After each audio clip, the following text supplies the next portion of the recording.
The next part of our configuration will involve setting up server load balancing. So, what is server load balancing?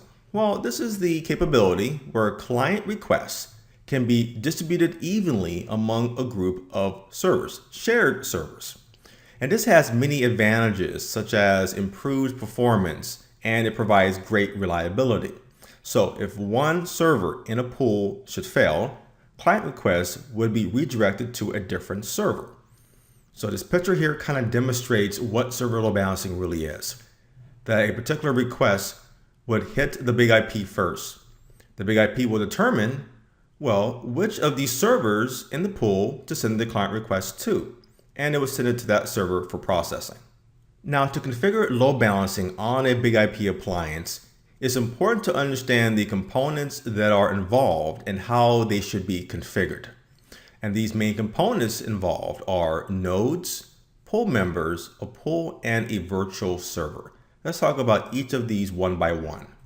Each server would be considered as a node, and a node is a server that isn't attached to a specific pool. It is focused on the server itself. So instead, it can apply to all pools it may be associated with. So it is based on the number of connections to that IP address. So for example, a single server could exist in a web server pool providing web client requests. And that same server may exist in another pool like a FTP server pool providing FTP client requests. That server can be represented as a node, which can be used for load balancing decisions. Here's another example. So we may have a server that has a total of 50 web connections and 25 FTP connections coming in from different pools. Well, that means that there's a total of 75 connections to that node. So we may not want to overwhelm that server with many requests. This is something that we will strongly consider and set up in our environment when it comes to the different load balancing methods. A pool member is simply a node that is added to a pool. There, it will be based on the IP address and the service port it is configured for. So for example, a server can be added to a server pool for HTTP requests only.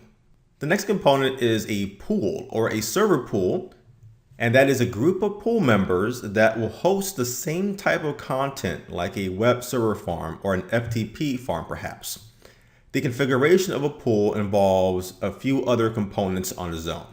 It contains adding the nodes or the servers, which would then be represented as pool members, and specifying the service port for each server that is added to the pool like HTTP or FTP, for example.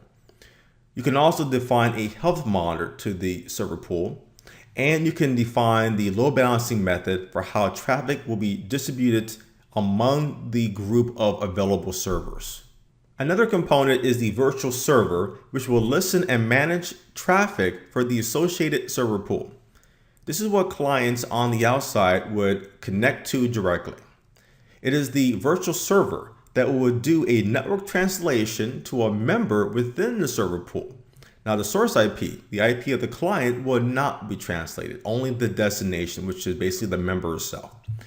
This also contains many configuration parts to set up a virtual server. It involves adding a virtual IP address, sometimes called a VIP.